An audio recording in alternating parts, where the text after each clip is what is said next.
بسم الله الرحمن الرحیم. درنو زده کوونکو، زه شفیق الله نورزی د هر څه له مخه خپل سلامونه او نیکې هیلې تاسو درانه حضور ته وړاندې کوم. خدای دې وکړي چې روغ جوړ او د روغتیا جامې مو په تن وي. درنو زده کوونکو، خوښ یم چې یو ځل بیا ستاسو په چوپړ کې یم تر څو نوی لوست تاسو درانه حضور ته وړاندې کړم.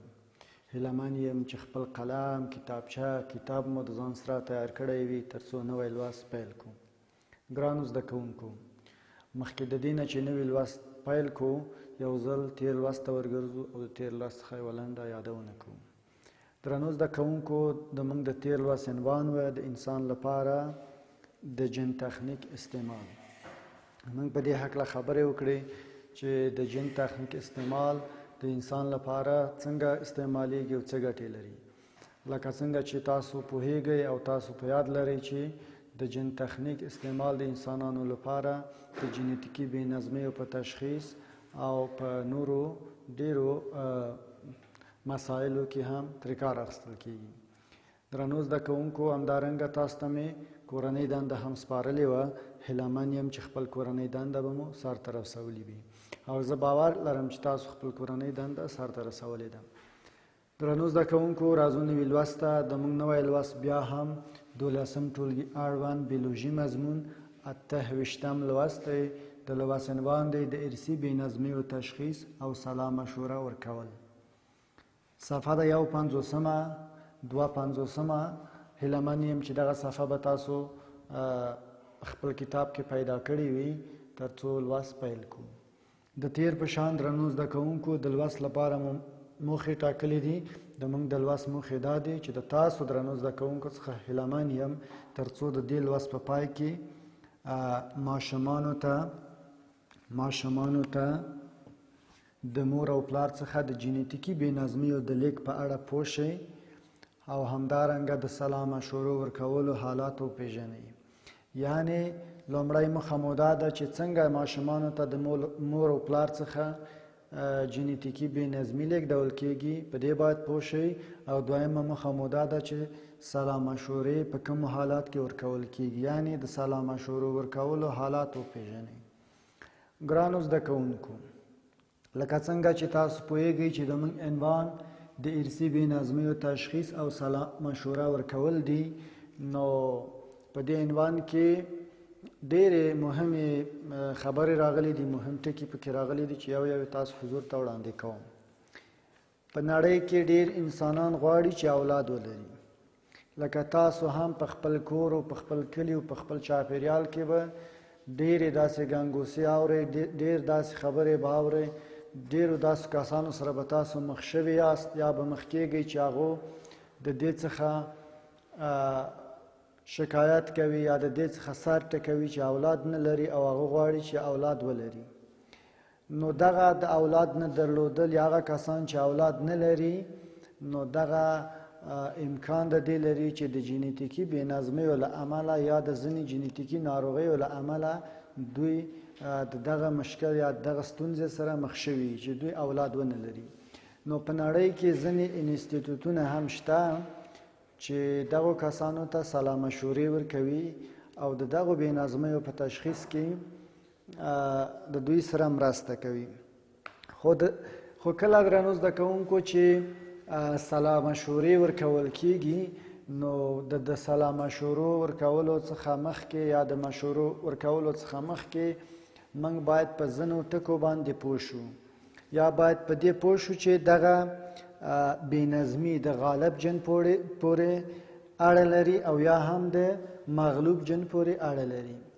موږ څه کار باید وکړو درنو زده کوونکو؟ کله چې دغه سلا مشورې څوک ورکوي یا کله چې دغه سلا مشورې ورکوو یا کوم متخصص صاحب چې دغه سلا مشورې ورکوي، نو ځینې ټکي باید په نظر کې ونیسي او په هغو باندې باید پوه شي.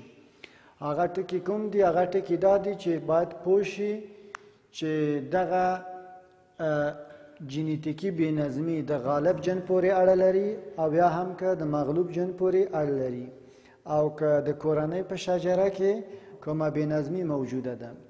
یعنې درنو زده کوونکو، د دې خبرې مفهوم دا دی چې کله موږ جنیتیکي بې نظمۍ څخه یادونه کوو، نو امکان لري چې دغه جینیتیکي بې نظمي د یو غالب جن پورې اړه لري او امکان هم لري چې د یو مغلوب جن پورې اړه لري. او کورنۍ شجره څه ته وایي؟ یعنې د څو نسلونو هغه سلسلې ته کورنۍ شجره لري. لکه د یو کس مور او پلار، د یو کس انا او بابا په اصطلاح باندې، د پلار پلار یې همداسې د یو چا د پلار د پلار پلار. نو کله چې درنو زده کوونکو کورنۍ شجره موږ مطالعه کوو، نو د هماغه کس چې د موږ سره مخامخ ناست دی د هغه څخه پورته نسلونه چې کله موږ مطالعه کوو نو دې ته وایي کورنۍ شجره. نو ممکن دغه ناروغي د ده په کورنۍ شجره کې وي. درنو زده کوونکو که چیرته بې نظمي د غالب اتوزومال یعنی جسمی منشأ ولري، که چیرته بې نظمي څه ولري درنو زده کوونکو؟ که چیرته بې نظمي لکه څنګه چې تاسو په کتاب کې لیکل شوي دي، که چیرته دغه بې نظمي د یو غالب اتوزومال یعنی جسمی منشأ ولري، نو دلته څه پیښیږي؟ منشأ ولري، منشأ پورې اړه ولري یا منشأ ولري او مور پلار روغي، نو اولاد هم روغ دنیا ته راځي. درنو زده کوونکو باید اول خو په دې پوه شو چې دغه کله چې موږ وایو اتوزومال یا په قوس کې لیکلي دي جسمی، نو د دې مفهوم البته په کتاب کې ډېر ښه نه دی واضح شوی. نو تاسو خو ماشاءالله دولسم ټولګي زده کوونکي یاستئ، دا هر څه مطالب هم لا د مخه مطالعه کړي دي. انشاءالله کله چې زه دا مطالب تاسو ته بیانوم باید تاسو زر مطلب ترې واخلئ. درنو زده کوونکو کله چې د بې جینیتیکي بې نظمیو د ناروغۍ یو لیږدونکی جین که هغه چېرته غالب وي او یا مغلوب وي په جسمي کروموزوم باندې موقعیت ولري، نو دې ته وایي که چېرته غالب وي نو موږ ورته وایو غالب اتوزومال، او که چېرته مغلوب وي نو موږ ورته وایو مغلوب اتوزومال. نو دلته په کتاب کې لیکلي دي درنو زده کوونکو چې جسمی منشأ پورې اړه ولري. نو منظور دا دی چې د جسمی کروموزوم باندې یعنی دغه جن موقعیت لري یا شتون لري. یو ځل بیا تکراروم، کله چې د یو ناروغۍ لیږدونکی جین که هغه غالب وي او که هغه مغلوب وي چې په یو جسمی کروموزوم باندې موقعیت ولري، نو دې ته موږ وایو غالب اتوزومال او موږ ورته وایو مغلوب اتوزومال. نو دلته ویلي دي درنو زده کوونکو که چیرته دغه جینیتیکي بې نظمي د غالب اتوزومال یعنی جسمی منشأ پورې اړه ولري او دغه مور او پلار دواړه څه وي درنو زده کوونکو؟ روغ وي، نو اولاد هم روغ دنیا ته راځي. خو که چیرته درنو زده کوونکو په دغه مور او پلار کې یعنی د دغو دوه جنونو د نسخو څخه یوه یې هم ناروغه وي، یعنی یا مور یا پلار په دوی دواړو کې یوې هیتروزایګوس وي د دې ناروغۍ لپاره، نو دلته 50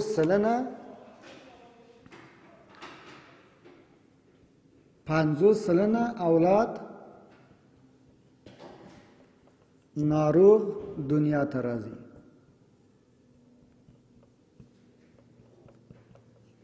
یو ځل بیا تکراروم، که چیرته درنو زده کوونکو که چیرته مور پلار د مور پلار څخه یوې د دغه جینیتیکي بې نظمۍ لپاره هیتروزایګوسي. هیتروزایګوس خو تاسو مخکې لباستونو کې په لسم ټولګي کې دولسم ټولګي کې تاسو مطالعه کړی و چې هیتروزایګوس هغه چاته ویل کېږي چې د یو صفت لپاره ناخالص وي. یعنی منظور دا دی که مور او پلار وي نو د یو جن په دوی کې ناروغ جن شتون ولري، نو دې ته موږ وایو درنو زده کوونکو البته غالب ناروغ جن، اوس خبره په غالب اتوزومال کې ده، شتون ولري، نو دې ته موږ وایو چې دغه کس د دې ناروغۍ لپاره هیتروزایګوس دی. نو که چېرته په مور و پلار کې یو هیتروزایګوس وي نو 50 سلنه امکان د دې لري چې اولاد ناروغ دنیا ته راشي. یعنی مفهوم دا دی چې یو اولاد به یو ماشوم چې دنیا ته راځي دا به که چېرته 2 اولادونه دنیا ته راځي نو امکان د دې شته چې یو ناروغ او یو هم روغ وي. که 4 اولادونه دنیا ته راځي نو امکان د دې شته چې 2 ناروغ او 2 جوړ وي، نو دې ته موږ وایو 50 سلنه اولاد ناروغ دنیا ته راځي امکان شته دی. که چیرته درنو زده کوونکو که چیرته د والدینو څخه یو ناروغ وي او د ناروغۍ لپاره هیتروزایګوس وي، دا مو وویل چې 50 سلنه اولاد ناروغ دنیا ته راځي. خو که چیرته درنو زده کوونکو مور پلار دواړه هیتروزایګوس وي، که چیرته مور پلار دواړه هیتروزایګوس وي، یعنی یو دغه جنونو د الیلونو څخه یعنی هغه یو جنې د ناروغۍ د لیږد عامل وي، یعنی هم مور هیتروزایګوس وي او هم پلار هیتروزایګوس وي، نو د مندل د دویم قانون له مخې 15 سلنه امکان شته. البته 15 سلنه د ناروغو اولادونو د منځته راتګ امکان شته. یو ځل بیا تکراروم. درنو زده کوونکو، هم وویل که چیرته د مور و پلار څخه یو هیتروزایګوس وي د ناروغۍ لپاره 50 سلنه امکان لري چې اولاد یعنی 50 سلنه اولاد ناروغ دنیا ته راځي د دوی په اولادونو کې. او که چیرته مور و پلار دواړه هیتروزایګوس وي درنو زده کوونکو، نو د مندل د دویم قانون له مخې 15 سلنه د ناروغ اولادونو منځته راتګ امکان شته. همدارنګه درنو زده کوونکو، او که چیرته مغلوب اتوزومال په مور او پلار مغلوب اتوزومال روغ مور و پلار ناروغ اولاد وزیږوي، نو دلته بیا مشوره ورکول مشکل کیږي. دا خو درنو زده کوونکو د غالب اتوزومال خبره وه. که چیرته یو مور و پلار دواړه مغلوب اتوزومال ولري او اولاد البته دغه مور هم روغه ده او پلار هم روغ دی، بلې دا دواړه مغلوب اتوزومال دي د ناروغۍ لپاره، که چیرته دوی ناروغ اولاد وزیږوي، نو په دې حالاتو کې مشوره ورکول مشکل دي. او ډیر وخت په مغلوب اتوزومال په حالاتو کې د کورنۍ شجرې څخه کار اخیستل کیږي. درنو زده کوونکو، راځو دې ته په عمومي ډول اوس خو مو هغه حالات عوامل ورته وپېژندل چې په کوم ډول باندې دغه ناروغۍ د چا نه چاته لیږدول کیږي. اوس راځو په عمومي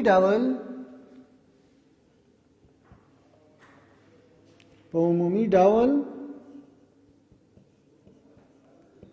په لاندې حالاتو کې مشوره ورکول کیږي.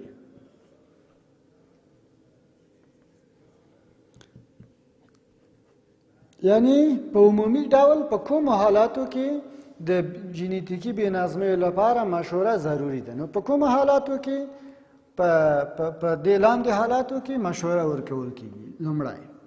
لومړی که چیرته ښځه او میړه سره خپلوان وي، هغه ښځه چې البته بخښنې سره هغه ښځه او میړه چې په خپلوانو کې ارثي ناروغۍ موجودې وي یا په خپله ناروغ وي، هغه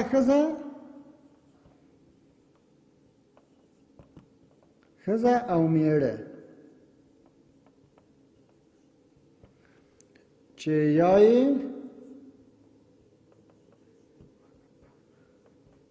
خپلوان او یا په خپله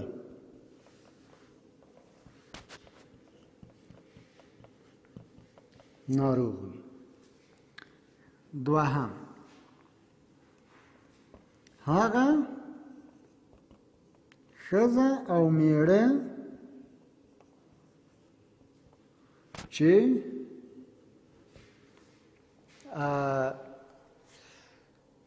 په خپلوانو کې په البته ښځه او میړه چې خپلوان وي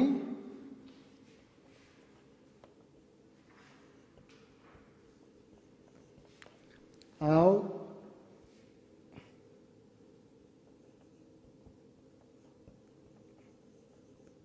په نامعلوم ډول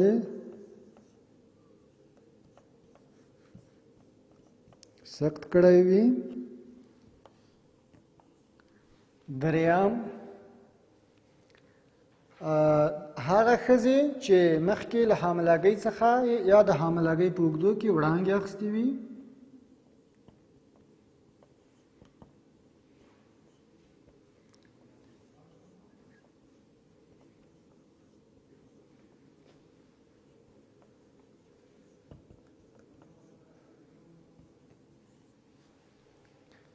او بالاخره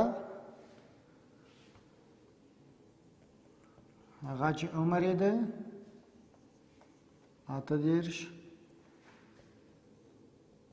کالو څخه زیات وي. په عمومي ډول درنو زده کوونکو په دې لاندې حالاتو کې د مشورو ورکول ضروری دي او د مشوره اخیستل هم ضروری دي د هغه افرادو لپاره چې دغه ټکي په هغو کې شتون ولري.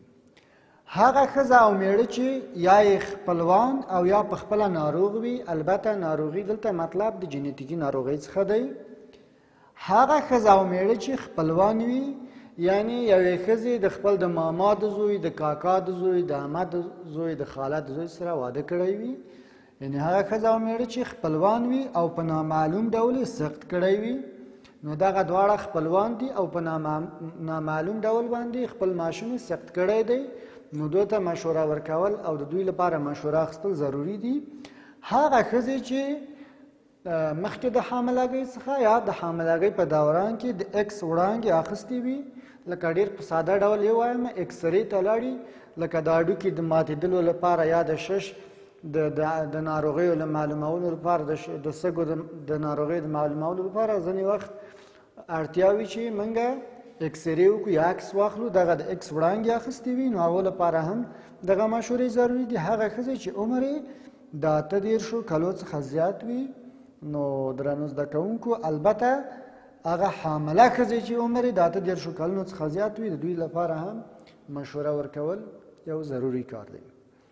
درنو زده کوونکو دا و زمونږ نننی لوست چې تاسو درنو حضور ته مې وړاندې کړ. تاسو د جنیتیکي ناروغیو هغه حالات وپېژندل چې مغلوب اټوزومال څه ته وایي او غالب اټوزومال څه ته وایي، او په عمومي ډول باندې دغه اټوزومال تاسو پوه شوئ چې هغه ته وایي چې په جسمي کروموزوم باندې د ناروغۍ لامل جن شتون ولري، نو دې ته موږ وایو غالب اټوزومال یا مغلوب اټوزومال. که چېرته غالب وي غالب او که چېرته مغلوب وي مغلوب. او همدارنګه درنو زده کوونکو هغه عمومي حالات چې مشوره ورکول پکې ډېر ضروري دي، تاسو هغه حالات هم وپېژندل او تاسو ته مې یو یو بیان کړه. درنو زده کوونکو تاسو ته کورنۍ دنده هم سپارم، نو د وخت د کمښت له امله کورنۍ دنده تاسو ته د تختې پر مخ باندې نه لیکمه، نو تاسو درنو زده کوونکو د دغو مشورو ورکولو اهمیت په یو پاراګراف کې په خپل ادبیاتو باندې ولیکئ. نو تاسو کورنۍ دنده دا شوه چې د مشورو ورکولو ارزښت د موږ د ژوند لپاره څومره دی په یو پاراګراف کې به ولیکئ. درنو زده کوونکو د تاسو راتلونکی عنوان دی د 3م څپرکي لنډیز او پوښتنې. د بل لوست پورې تاسو په لوی او بښونکي خدای سپارم. سوکاله راتلونکی ولرئ.